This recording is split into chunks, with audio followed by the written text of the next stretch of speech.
نايلو ما عند فيلمنا حقኛ زانتا نጉስ ዳንጆንግ ዝተሰረተ ይኸውን እዚ ንጉስ ንግስና ዝወረሰሉ አንእስነት ዕልምኡ እቶም ዝኣመኖም ተጠሊሙ ካብ ዝፋኑ ተደርዩ ናብ ስደት ዝተሰደደ ንጉስ እዩ ቆጽርካ ዘይውዳእ ሃፍትን ሰራዊትን ከም ዘይነበሮ 12 ሰባት ጥራይ ሒዙ ናብ ዘይፈልጦ ዓዲ ይስደድ ጸላእቱን እቲ ንጉስ ባዕሉን ዘይፈለጦ ነገር ግን አዛ ስደደላሎ ንእሽተይ ቁሸት ወላ ካብ ዝፋን ይውረድ እምበር ከም ንጉሶም ምቁጻር ዘይቋረጹ ንዑ ኢሎም ኣብ መከራ መንባሮም ዝቕጽሉ ነበርቲ ከም ዝገጥምዎ እዩ እዚ ፊልም ክሳብ መጨረሻ ተሪእኽሞ እምበርካ ሓቀኛ ታሪክ ድልኩም ከም ትጠራጠሩ ወላ ሓንቲ ስጋት የብለይን እምበር ቪድዮታትና ከም ቀድሞም ይረኣዩ ስለዘይለው ከም ትኩሉ ግዜ ትገብርዎ ላይክ ሰብስክራይብ እና ኮሜንት ብምጽሓፍ ደገፍኩም አይፈለየና ክሳብ መወዳእታ ሰናይ ጽንሑ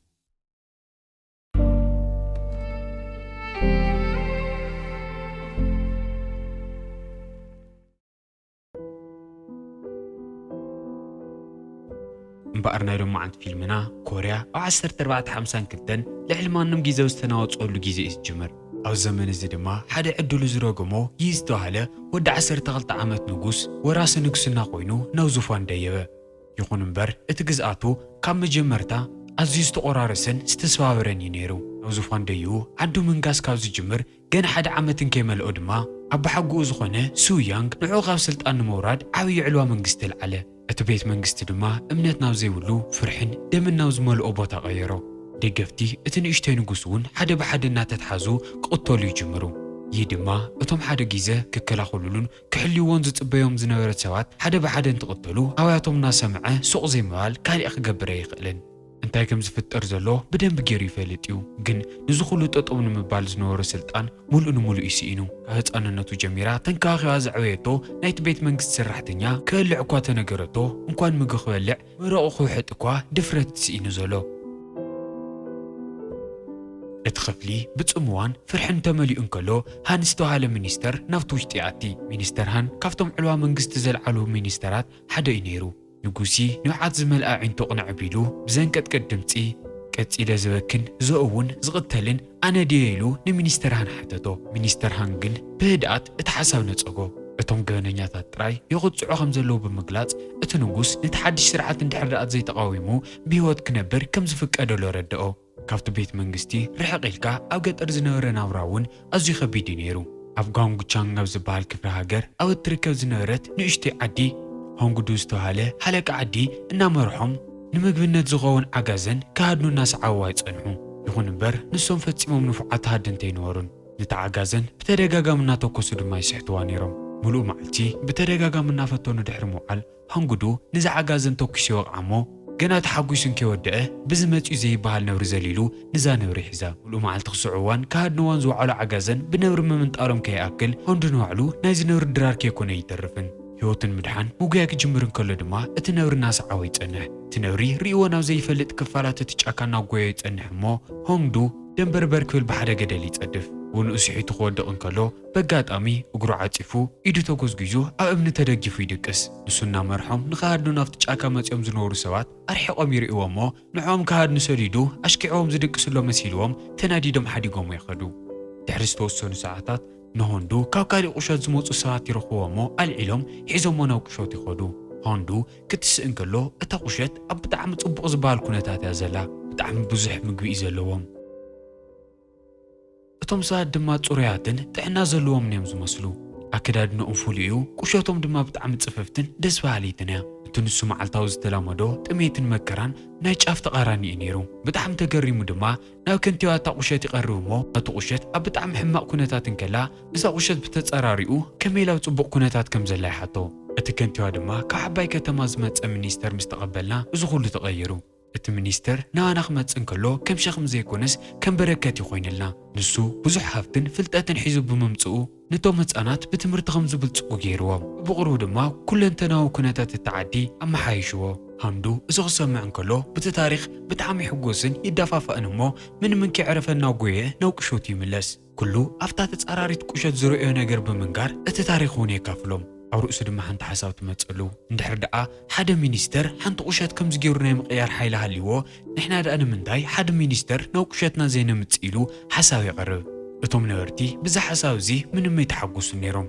ግን ሃንጉዱ እንድሕር ደኣ ከምዚ ኢልና ቀፂልና ሞትን ጥሜትን ጥራሕ ይጽበየና ኣሎ ሓደ ነገር ክንገብር ኣለና ኢሉ بتدغاغم يفكرلهم مو ولا فقادو ميركا زليلنا تغارياتي ازقطل مالتي نافت مينسترات زكول بوتا يخيدمو مسكالي حلاف قشت نتعدلنا تدافع الدعر مئتايو قشتنا اصقام بوتا ازلا نختنورلاون من ميتمجن ألاتي بقليلو خاتي واون سلازي يخلو نمينسترات صبغت بوتا اعلو حساوي قرب مينسترهان از خسمع انكلو تخوزفون تدريو نكسن استمنت النوس ناقصو ديوسن من مصعرن كيصعرنا نفتا قشت ندحر اسديدناو بسنكتاناي قشت حماق كنتات بحلخ موت يلو بمحساب هنگدو مينسترنا وقشت خمس سدت تنجيرو ناتو غاي ملسمو نز مينستر بصبق منجد مقبال مدلوات مغاري جمرو دحرستوسون معلتات نغوس كافت بيت منغست زباررو لعلتي اكلمو كاناي نغسنا زفانو تمنطيلو لؤل نوسن توهايلو نافزان اشتي قشت يبارر مكرؤو غنافتا قشاتن كيبصح يجمره بزي عرفتي نخلت معلتات احمق طواي ايرن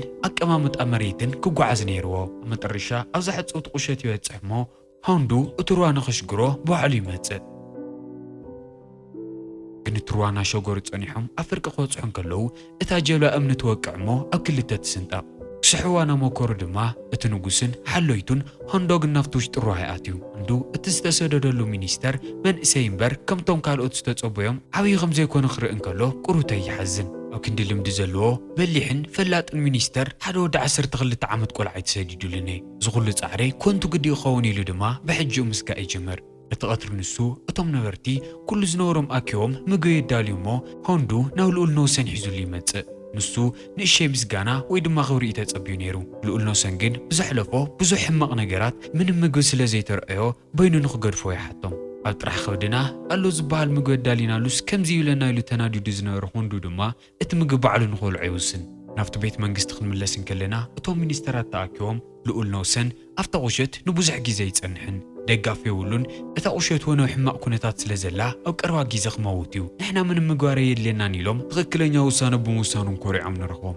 مينستر هانغن فصيموم نخي زناغعي طنقوم بفلاي كعا نعوم وانا تقوام زخونه اكو انو لؤل نوسن غامسون افت خواويتات نعوم كاب سلطان موراد علوا منغستي دال سلازناره غامسون كم لؤل نوسن لوهن مسكينين يكونن بتعم حدغنيا بليع سويو على زقعه لؤل نوسن تبارر لا نابزلون اشي قشت قروا يزنبر ازغط المعلتي ودو هوندو زخونه تيسون زداليوم نورتات اعداغان خشيت ناو كتما يخيدمو او بزحات سوات اتخاو سلطانو استوارر نغوس ناو قشتهم كم استسدده انتزارو يسمع اتوغن ناي كالي قشت كنتيواتات نهوندونغنا مصو بزح ووتون مغن انتوو نمنتاي كم زمصللو تغريمو يچنا افتا ساعات نسا ودو تيسين كعداغا يملسمو اتستقبلنا يا ودي تارا مينستر زيكونس اتنبار نغوس بعلي يلي نغرو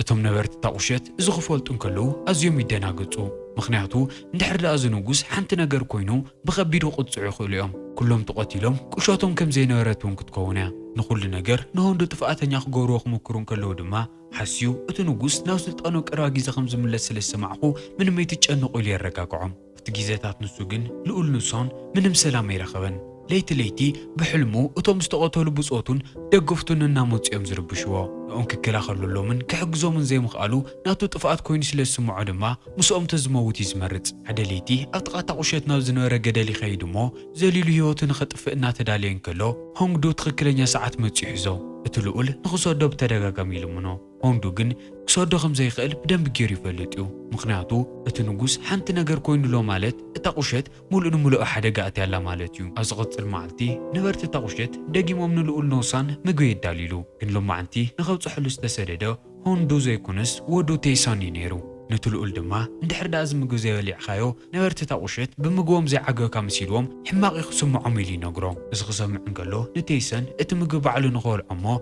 اتنغوس بدم بغيرو خم زولعن مغو خم زودو نغرو ميززو نبرت تقشت كنت حق المفلاق بزح كيزي وسدو من ازقط المعلتي كاوكو غامسونغ دبدابي سددلو كن لؤل نوسن انت خم تبل المفلاق بتعم سلسته چنقه كي كفتا سقيلي تمتا دحر ساعات كن اتلؤل كروخو سلازي كالو نهوندو يخدمو ريوو تخويني حتو دغيمو نوسن خيط فرحو هوندون ناغويه دغيمو نافتا غدل يخيد افت غدل دويلو لؤل نوسن اتا دبدابي نامبا يصنح هوندو كزلل زمص مسيلو እዚ ተግባርካ ዝኮ ንኹላና ይኸጽዕና ንስኻ ጥራይ ኮንካ ክትመውት በይዝኻ ኸይትነጥር ኢሉ ይኹሬሉ ልኡል ነውሰን ቅድሚ ሕጂ ከምዚ ኢሉ ቀጢሉ ዝዛረቦ ሰብ ገጢሞ ስለ ዘይፈለጥ ይገርም ግን ምንም ነገር እንከይተፈጠረ እቶም ካልኦት ነበርቲ ጣቁሸት ናብ ጎዩ የርክቦም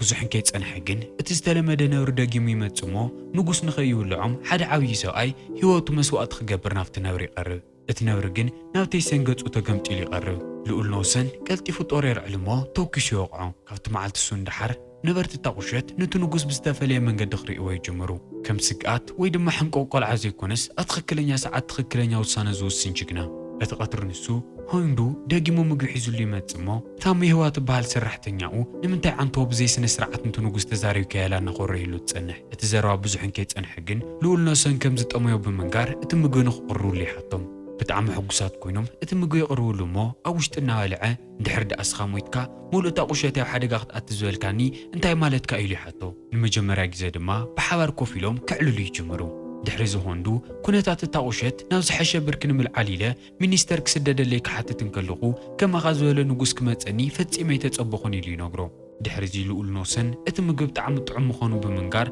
መን ከም ዘዳልየሉ ይሓትት ሆንዱ ድማ ኩሉ ምግቢ ብፃዕሪ ይስራሕ ኩሉ ነባሪ ዛቁሸት ድማ ሕድሕድ ተዋስኦ ኣለዎ ኢሉ ሙሉእ ቁሸት እምበር ሓደ ሰብ ዘዳልዮ ከም ዘይኮነ ይነግሮ እዚ ክሰምዕ እንከሎ ልኡል ነውሰን ብነበርቲ ዛቁሸት ብጣዕሚ ይንከእ እሞ ፍቕሩን ክብሩን ንምርኣይ እቲ ምግቢ ብምሉእ ይወድኦ እቲ ዝተጸበዮ ነበርቲ ጣቁሸት ልኡል ነውሰን ንመጀመርያ ግዜ ብደንቢ ገይሩ ከም ዝበልዐ ክፈልጡ እንከለዉ ብጣዕሚ ሕጉሳት ይኾኑ እቲ መዓልቲ ንሱ እቲ ካብ ዙፋን ዝወረደ ንጉስ ኣብዛ ጓንቿን እትበሃል ቁሸት ከም ዝነብርሎ ኣብ ሙሉእ ሃገር ይስማዕ ብዙሓት ነበርቲ እታ ሃገር ድማ ካብ ዝተፈላለዩ ቁሸታት ፍቕሮምን ክብሮምን ድጋፎምን ንምርኣይ ዝተፈላለዩ ውህብቶታት ሒዞምሉ ብዙሓት እምባታትን ሩዋታትን ኣቋሪፆም ይመፁ ንልኡል ነውሰን እዚ ፈጺሙ ዘይተጸበዮ ነገር እዩ ነይሩ ብሓሳቡ ኩሉ ነገር ሲኢነ ኣብ ጎነይ ድማ ማንም ሰብ የለን ኢሉ እዩ ዝኣምን ነይሩ ግን ንዕኡ ዝነበሮም ፍቕሪ ንምርኣይ ጥራይ እዚ ኩሉ ርሕቐት ተጓዒዞም ዝመፁ ቁፅሮም ዘይነዓቐ ህዝቢ ክርኢ እንከሎ ግን ብጣዕሚ ይንካእ ዋላ ካብ ዙፋን ይውረድኣ እምበር ኣብ ልቢ ህዝቡ ሕጂ እውን ንጉስ ምዃኑ ድማ ይርኢ ነበርቲ ጣቁሸት እቲ ዝተሰደደሉ ውህብቶታት እናኣከቡ እንታይ ምዃኑ ንምፍላጥ እናኸፈትዎ ይሓድሩ ኣብ መንጎ እዚ ልኡል ነውሰን ናብ ደገ ይወጽእ እሞ ሓደ ብሓደ ንኹላቶም ሰላምታ ምስ ኣቕረበ እቲ ንዕኡ ተባሂሉ ዝመፀ ውህብቶታት ንባዕሎም ንኸጽንሕዎ እውን ይነግሮም ኣብ ዝቕጽል መዓልቲ ቴሰን ናብቲ ንጉስ ይቐርብ እሞ ተማሂሩ ናብቲ ቤት መንግስቲ ሚኒስተር ኮይኑ ከኣቲ ከም ዝደልን ግን ድማ ሰንኪ ድኽነቱ ምሮ ዝኽእል ክእለት ይኹን ክብሪ ከም ዘይብሉ ብምንጋር እንድሕር ደኣ ባዕሉ እቲ ንጉስ ኣምሂርዎ ሓደ ግዜ ሚኒስተር ኮይኑ ናብቲ ቤት መንግስትን ብምእታይ ነቶም ዝተጸገሙን ዝደኸሙን ክሕግዝ ዓቕሚ ክረክብ ከም ዝኽእል ብምንጋር ንጉስ ነውሰን ንኸምህሮ ይሓቶ እዚ ክሰምዕ እንከሎ ልኡል ነውሰን እቲ ሓሳብ ብጣዕሚ ፈትይዎ ስለ ዝነበረ ሕጉስ ኮይኑ ይሰማማዕ ኣብቲ መዓልቲ እሱ እንዳሓር ቀትርን ለይትን ንቴሳን ምስ ኣምሃሮ እዩ ቴሳን ድማ ካብቲ ንጉስ ተምሃሮ ነቶም ቆልዑት ኣኪቡ የምህሮም ቀስ እናበለ ቁፅርቶም ክመሃሩ ዝመፁ ቆልዑት ይውስኽ ካብ ቆልዑት ሓሊፉ ድማ ናብ ዓበይቲ እውን ይበፅሕ ኣብ ተመሳሳሊ ሰዓት ንልኡል ነውሰን ካብቶም ነበርቲ እታ ሃገር ብዙሕ ውህብቶታት ይለኣኸሉ ነይሩ ኣብታ ቁሸት መቕመጢ ክሳብ ዝሰኣኖ ልዕሊ መጠን ብዙሕ እዩ ነይሩ ልኡል ነውሰን እውን ፈጺሙ በይኑ ኮፍ ኣይብልን እቶም ሓዘንን ትካዘን ዝበዝሖም ዝነበሩ መዓልታቱ ምስ ነበርቲ እታ ቁሸት እናሰሓቐን እናተዘናግዐን እዩ ዘሕልፎም እታ ቁሸት እውን ብከይዲ ቀስ እናበለት ክትቅየር ትጅምር መከራ ዝበዝሓ ሰባት ብሂወት ንምንባር ጥራይ ዝቃለውሰላ ጥራይ ዘይኮነትስ ኣብ ፀገም ሰዓት ዝእከውላ ፍቕርን ጽንዓትን ዝመልኣ ዓዲ ትኸውን ናብቲ ቤት መንግስቲ ክንምለስ እንከለና እቶም ሚኒስተራት ልኡል ነውሰን ንሪ ዝቐተለሉ ኣጋጣሚ እናዕለሉ ይጸንሑ ግን ድማ ከም ዓብዪ ጉዳይ ይቆጸርዎን ግን ሚኒስተር ሃን ልኡል ነውሰን ከም ቀደሙ ከም ዘየለ ስለ ዘስተውዓለ ልዕሊ ማንም ግዜ ንኽጥንቀቑን ብቐረባ ንኽከታተልዎን ይእዝዞም ኣብ ተመሳሳሊ ሰዓት ኣኩኡ ንነውሰን ዝኾነ ጋምሶን እውን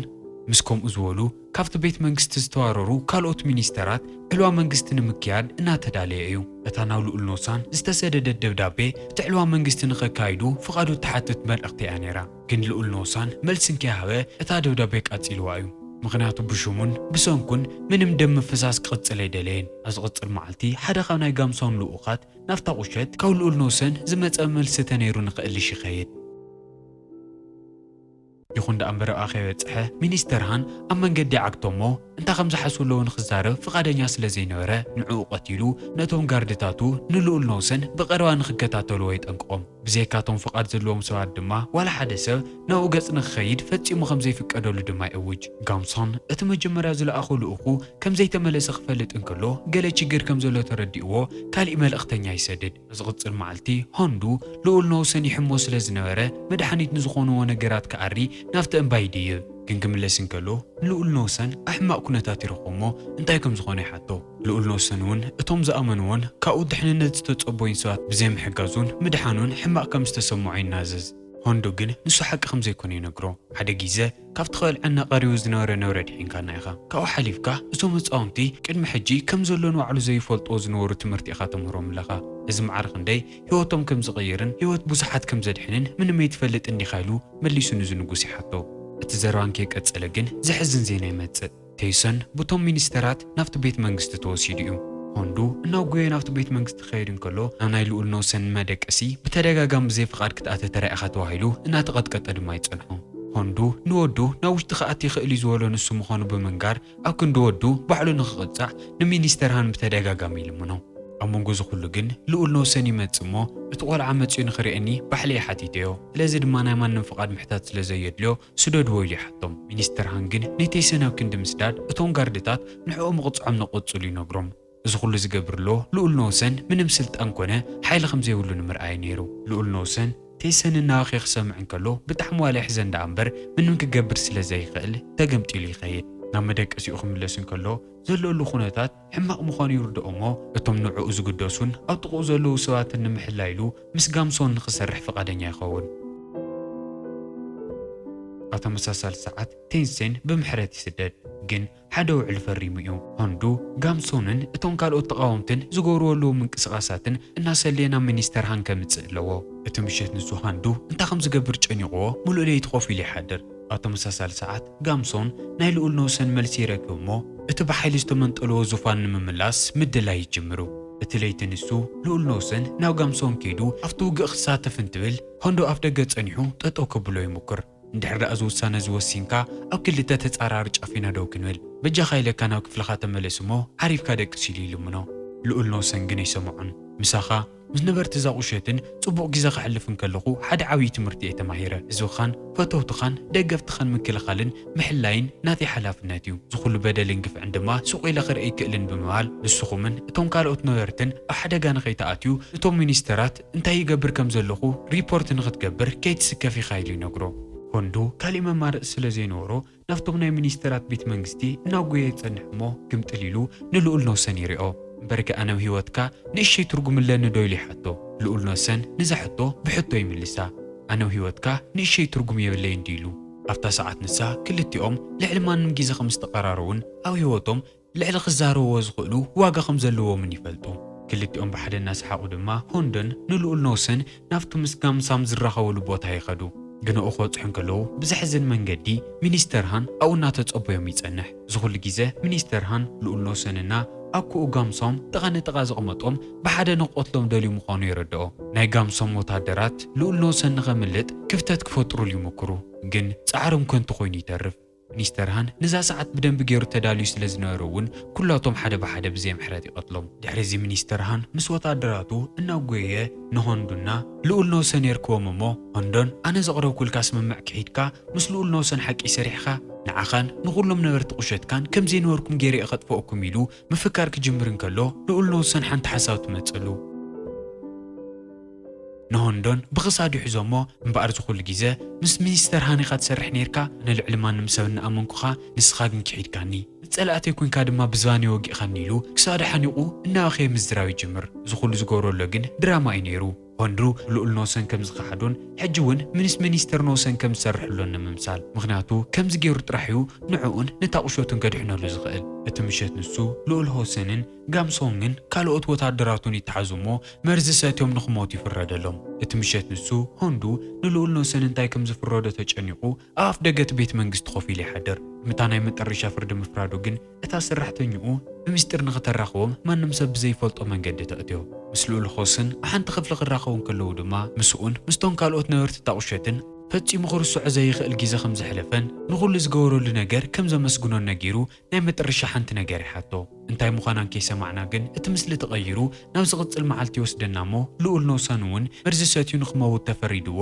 ነበርቲ ታቑሸትን ካልኦት ሰራሕተኛታትን ብሓዘን እናነውዑ ንረኽቦም ልኡል ኖሰን ተፀዊዑ ካብ ክፍሊ ምውፃእ ክኣብ እንከሎ እቶም ጋርድታት ብሓይሊ ጎቲቶም ንኸውፅዎ ይዳለዩ ኣብታ ሰዓት ሳግን ሆንዱ እናጎየ ይመፅእ እሞ ባዕለይ ንኽወፅእ ክእሙነ እየ ሓይሊ ምጥቃሚ የድልየኩምን ኢሉ ይእምኖም እሞ ናብቲ ክፍሊ ይቐርብ ለካ ኣብ ዝሓለፈ ምሸት ኣብ ኢድ ጸላእተይ ካብ ዝመውት ንስኻ ባዕልኻ ቀተለኒ ኢሉ እዩ ንሃንዱ ለሚንዎ ነይሩ። ሃንዱ በርባዕተ ኣንፈት እናነበዐ ናይቲ ዝፈትዮ ናይ ቀረባ ዓርኩን ዝኣምነሉ ንጉሱን ናይ መጨረሻ ድሌት ንምምላእ ቃሉ ክኽብር ይውስን። ከም ወዱ ክሕብሕቦን ክንከዋኽቦን ናብ ቁሸቱ ተቐቢልዎ ዝነበረ ልኡል እውን ዓይኑ እናርአየ ክቐትሎ ይግደድ። ድሕሪ ተጋጣሚ ንሱ ሚኒስተር ሃን ናይ ልኡል ኖስን ሬሳ ማንም ንኸይቐርቦን ንኸይሕዞን ንኸይሪኦን ከልኪሉ ናብቲ ሩባ ንኽድሮ ይእዝዝ። ኣብ ተመሳሳሊ ሰዓት ሜህዋ እቲ ዝገደፎ ደብዳቤ ተንብቦ እሞ ዕድመ ልክዓ ምዕኡ እናተንከባኸበትን እናዕበየትን ድሕሪ ምጽናሕ ድሕሪ ንሱ ምማቱ ብህይወት ዘጽንሕ ምኽንያት ስለ ዘይነበራ ካብቲ ገደል ዘሊላ ናብቲ ሬስኡ ዝተደርበየሉ ገደል ብምጽዳፍ ኣብ ሞቱ እውን ሲዕዋቶ ክትከይድ ትመርጽ።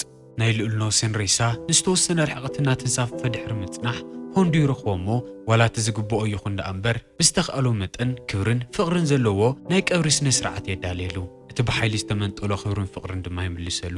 ከምዚ ኢሉ ድማ ታሪክ እቲ ሓንቲ መዓልቲ ጥራይ ንጉስ ኮይኑ ዝጸንሐ ወዲ 14 ዓመት ቆልዓ መጠረሽትኡ ይኸትም። ኣብ መጨረሻ ግን እዚ ታሪኹ እዚ ፈጺሙ ስለ ዘይተረስዐ ድሕሪ 241 ዓመት ዋላ ንሱ ብህይወት ይሃሊ ልኡል ኖስን ንግስና ዝፋኑን ክብሩን ይምለሰሉ።